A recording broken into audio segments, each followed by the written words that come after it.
असं आहे की नागपूर जिल्ह्यामध्ये फार मोठ्या प्रमाणात बोगस शिक्षक भरती प्रकार या नागपूर जिल्ह्यामध्ये झाले आहेत आणि आपल्याला सर्वांना कल्पना आहे की व्यापम जो घोटाळा झाला होता त्याच्यापेक्षा सुद्धा हा घोटाळा अतिशय मोठा आहे। याची व्याप्ती फक्त नागपूर जिल्ह्यातच नाही पण संपूर्ण महाराष्ट्रात आहे अशी सुद्धा माहिती येत आहे। पण नागपूर जिल्ह्यामध्ये ज्या पद्धतीनं बोगस कागदपत्र तयार करून अनेक शिक्षकांच्या नियुक्त्या करण्यात आल्यात। नियुक्ती त्यांच्या जुन्या तारखेमध्ये नियुक्त्या करण्यात आल्यात। एका शिक्षकाकडनं असं कळतं की 30-40 लाख रुपये या बोगस भरतीचे घेतलेत। त्याचबरोबर ज्या पूर्वीच्या तारखेमध्ये नियुक्त्या केल्या होत्या त्याचे अरियर सुद्धा 20-25 लाख रुपये या सर्वांनी वाटून घेतलेत। अशा पद्धतीनं एका शिक्षकाच्या मागे अंदाजे 60 ते 70 लाखाचा हा घोटाळा आहे आणि आतापर्यंत जी आकडेवारी नागपूर जिल्ह्यामध्ये आली आहे 1058 शिक्षकांची ही बोगस भरती झाली अशा पद्धतीची माहिती पुढे आलेली आहे। याच्यामध्ये मोठ्या प्रमाणात बोगस प्रमाणपत्र, अनेक शिक्षकांना माहीत नाही की मी कोणत्या शाळेमध्ये माझी नियुक्ती आहे। अनेक शिक्षकांना हे माहीत नाही की माझी शाळा कोणती आहे। त्याला शाळा सुद्धा ज्या शाळेमध्ये त्याची नियुक्ती झाली आहे त्या शाळेमध्ये त्याचा पगार निघतो आहे ती शाळा कोणती आहे ते शिक्षकाला माहीत नाही। अनेक मय्यत मुख्याध्यापकाच्या मय्यत एज्युकेशन ऑफिसरच्या माध्यमातून त्याच्या खोट्या सह्या करून बोगस नियुक्त्या करण्यात आल्या आणि यामध्ये मोठ्या प्रमाणात अनेक शाळेचे संस्थापक आणि मोठ्या प्रमाणात शिक्षण खात्यातील अधिकारी याच्यामध्ये हात दिसतोय। मधल्या काळामध्ये काही लोकांना जवळजवळ एक डेप्युटी डायरेक्टर आणि 6 कर्मचाऱ्यांना अटक सुद्धा झाली पण इतक्या पुरतं राहून हे थांबणार नाही। हे फार मोठं प्रकरण आहे। हजारो कोटीचा या बोगस शिक्षक भरतीमध्ये घोटाळा झालेला आहे। त्याच्यामुळे याची संपूर्ण चौकशी निवृत्त न्यायाधीशाच्या माध्यमातून एक कमिटी तयार करून निवृत्त न्यायाधीश त्याचे प्रमुख राहतील। शिक्षण क्षेत्रामध्ये यांनी काम केलं तो आयएएस अधिकारी, सायबर क्राईमचा एखादा वरिष्ठ आयपीएस अधिकारी, अशा 3-4 लोकांची कमिटी निवृत्त न्यायाधीशाच्या अध्यक्षतेखाली केली पाहिजे। त्याच्याशिवाय हा किती मोठा घोटाळा आहे पुढे येणार नाही आणि ज्यांनी हा घोटाळा केला आहे त्यांच्यावर कडक कारवाई झाली पाहिजे। आता फक्त 6-7 लोकांना अटक करून चालणार नाही पण हा फार मोठा घोटाळा मी सांगितलं व्यापमपेक्षा सुद्धा हा घोटाळा आहे आणि याची व्याप्ती फक्त जरी नागपूर जिल्ह्यात दिसली असली तरी महाराष्ट्राच्या अनेक जिल्ह्यामध्ये अशाच प्रकारचे प्रकार झाल्याचे आढळून आलेले आहेत। त्याच्यामुळे याची चौकशी राज्य शासनाने निवृत्त न्यायाधीशाच्या अध्यक्षतेखाली लावावी अशी सुद्धा मागणी त्या निमित्तानं मी करतो। याच्या व्यतिरिक्त आपल्याला काही प्रश्न विचारायचे असतील तर विचारू शकता।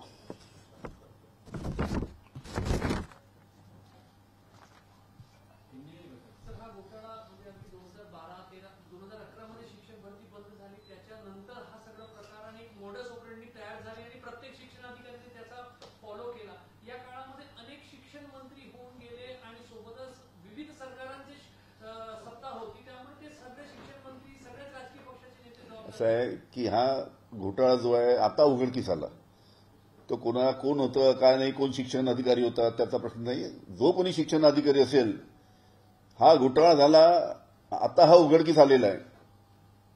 गोंदिया जिल्ह्यामध्ये एक जी केस झाली तिथून हा घोटाळा उघडकीस आला आणि असं कळतं की जवळजवळ 1058 जे शिक्षक भरती झालेत, बोगस शिक्षक भरती झालेत त्याच्यापैकी 540 शिक्षक अस्तित्वातच नाही।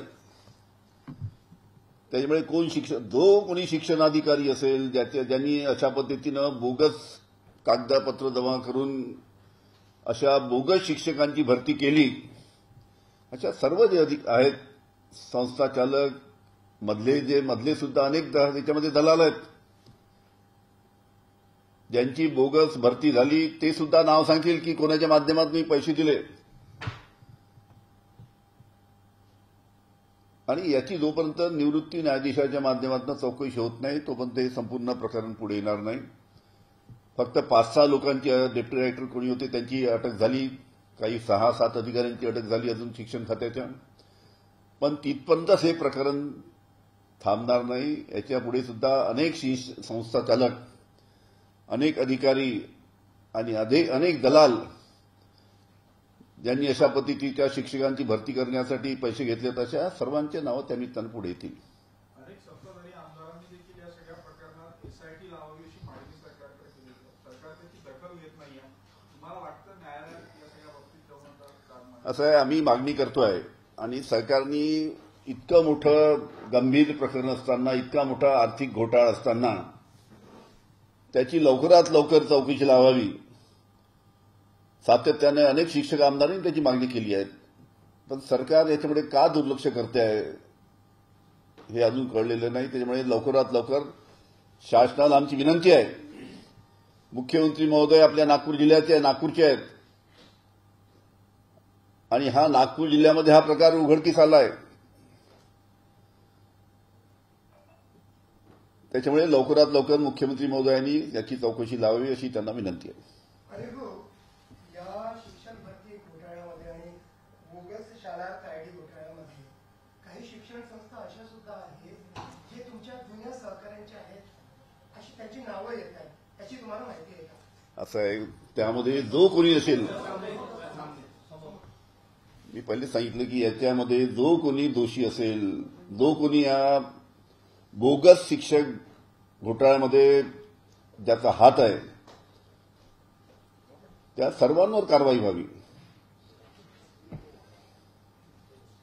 काही अधिकाऱ्यांनी अटकपूर्व जामिनासाठी अर्ज केला होता, त्यानंतर तो अर्ज नामंजूर करण्यात आला आणि काही लोकांचा मंजूर झालेला आहे. तर या सगळ्या लोकांची अजूनही चौकशी झाली नाही, पोलीस तपास झालेला नाही. कसं आहे की काही अधिकाऱ्यांनी अटक होऊ नये म्हणून कोर्टामध्ये धाव घेतली होती. काही अधिकाऱ्यांना कोर्टाने त्याला परवानगी दिली, पण तरी पण एकदा हे प्रकरण जेव्हा चालू होईल तेव्हा कोर्टाच्या सुद्धा लक्षात येईल की या प्रकरणी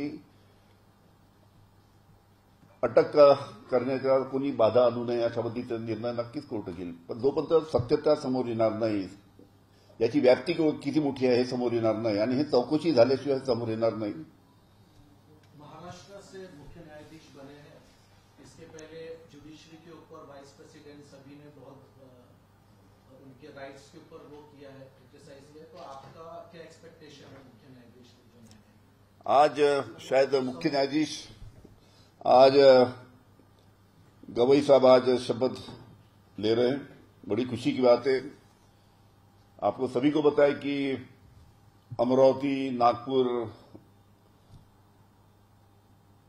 में भी उन्होंने काफी साल वकालत की और बड़ी खुशी की बात है अपने विदर्भ का एक आदमी आज सड़क न्यायाधीश बनने जा रहा है, बड़ी खुशी की बात है. सर, दोनों एनसीपी की मर्जर की बातें सुनने में आ रही है, क्या लग रहा है कहां तक बात पहुंची है? क्या अजीत पवार जी के साथ आप लोगों का फिर से मर्जर हो रहा है? अजीत पवार जी की वापसी है, आप लोगों की वापसी हो रही है, कहां तक चर्चा पहुंची है? ये जो चर्चा जो चालू है आपके जरिए से ही मैं सुन रहा हूं, आप ही इसकी मालूमात देते हैं, लेकिन ऐसी कहां पे मीटिंग हुई नहीं, ये मेरी जानकारी है.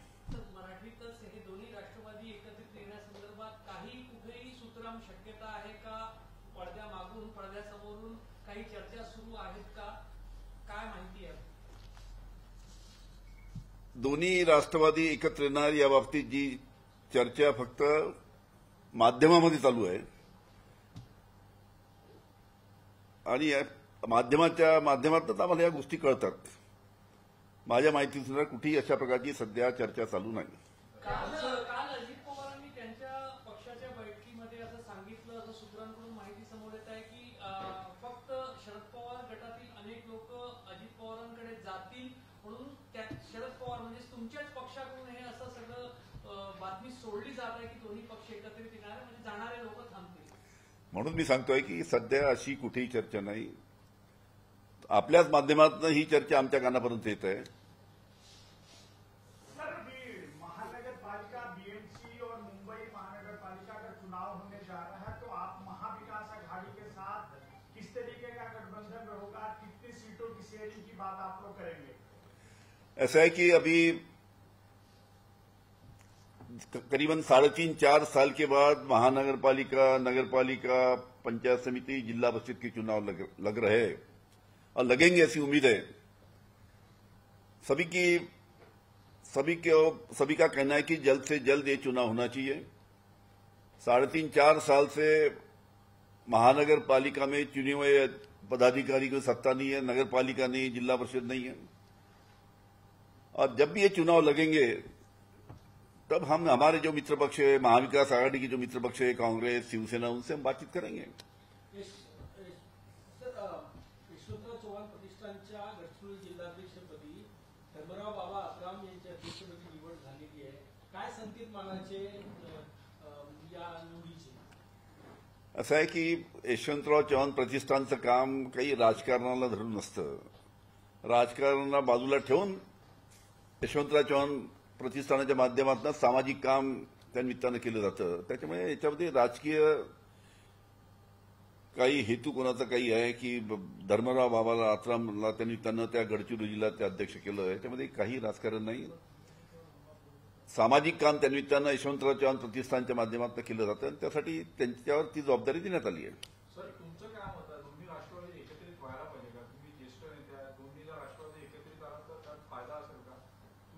तुमच्या मनात काय आहे? असं आहे, अनिल देशमुखांच्या मनात राहून काही सगळ्या गोष्टी घडतात असं नाही आहे. आम्ही सर्व माननीय शरद पवार यांच्या नेतृत्वाखाली सर्व मंडळी एकत्र बसतो, चर्चा करतो आणि निर्णय घेतो. तुमच्या मनाप्रमाणे घडत असं नाही, पण तुमच्या मनात काय आहे? तुमच्या वाक्यामध्ये एक खंत दिसते म्हणून विचार.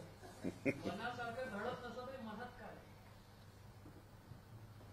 सर, महानगर पालिका से पहले आप लोग एक हो जाओगे? अभी देखेंगे ना, अभी चुनाव तो लगने दो, कब लगते वो भी देखना है. हम चाहते हैं कि 4 महीने में, बोला 4 महीने के अंदर चुनाव होना चाहिए, लेकिन बीच में फिर से बरसात आ रही है, फिर से और आगे जाते कि कुछ लोग कोर्ट में भी गए, ओबीसी का मुद्दा लेके कुछ लोग कोर्ट में गए, उसका भी नतीजा क्या आता है, उसके भी रिजल्ट क्या आते हैं, देखना पड़ेगा. तो उस दौरान दोनों एनसीपी मिलकर लड़ेंगे सर? सर, 1995 पासून आपण महाराष्ट्राच्या राजकारणात सक्रिय आहात. एक मोठं नाव आहे, प्रगल्भ नाव आहे. आपण आपल्या मनात काय या विषयावरती, याबद्दल जनतेच्या मनात सुद्धा उत्सुकता असणं साहजिक आहे आणि मीडियाच्याही मनात उत्सुकता आहे. आपण जर स्पष्ट बोललं तर ते क्लॅरिटी होईल असं वाटतं. कारण संजय राऊत सारखे कितीतरी नवीन लोक जे आपल्यानंतर बऱ्याच नंतर राजकारणात आले, ते उघडपणे बोलत आहेत. अशा वेळेस आपण बोललं पाहिजे, अशी एक अपेक्षा.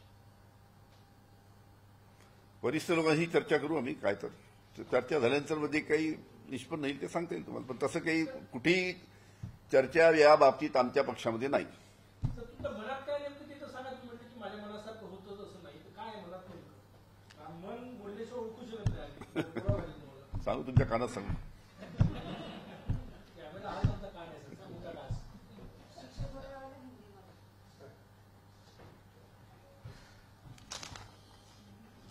बोगसला काय म्हणतो इंग्लिश, हिंदीमध्ये हिंदी.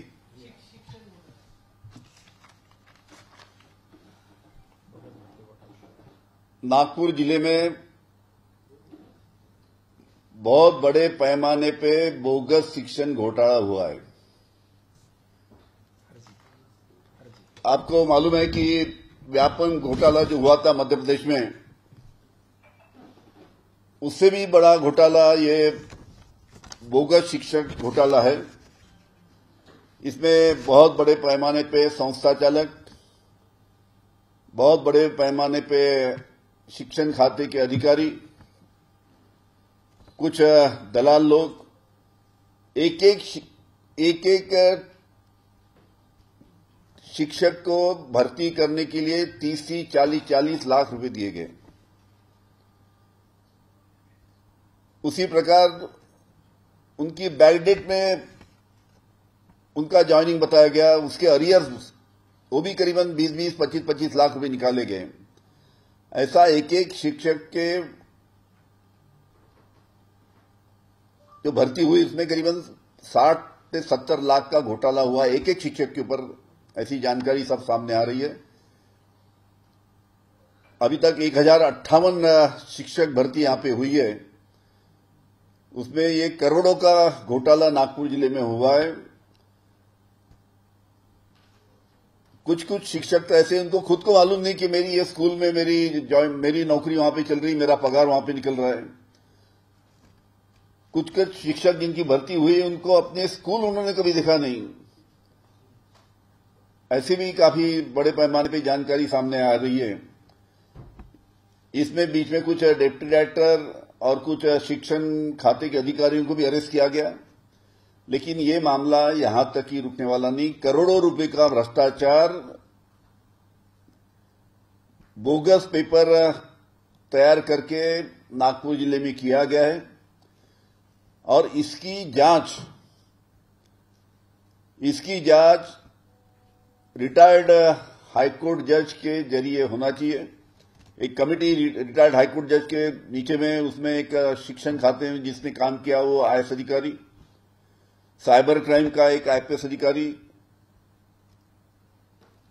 शिक्षण खाते की जिनको जानकारी वर्किंग की उसका एक अधिकारी, ऐसी कमेटी बनाई जाए और उसका नियंत्रण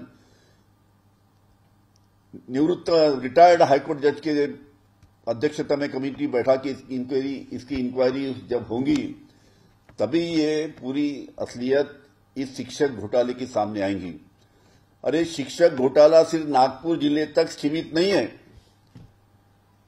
नागपुर जिले में तो इसकी जानकारी सामने आई है, कुछ अधिकारियों को अरेस्ट हुई है, लेकिन इसी प्रकार का शिक्षक घोटाला पूरे महाराष्ट्र में हर एक जिले में होने की जानकारी भी, कुछ मालूमात भी अभी धीरे धीरे सामने आ रही है।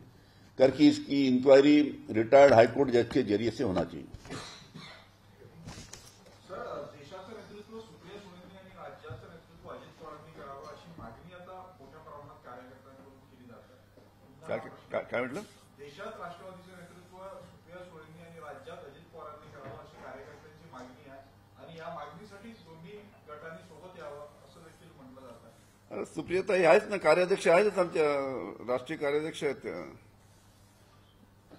सांसद आहेत त्या, वरिष्ठ नेते आहेत त्या, प्रश्नच नाही। दोन्ही गट सोबत आले तर राज्यात म्हणजे राष्ट्रवादीचा मुख्यमंत्री देखील बनवता येईल असं देखील कार्यकर्ते बोलतात। असं आहे की या बाबतीत कुठेही चर्चा नाही, मी आपल्याला पहिले सांगितलंय। थँक्यू।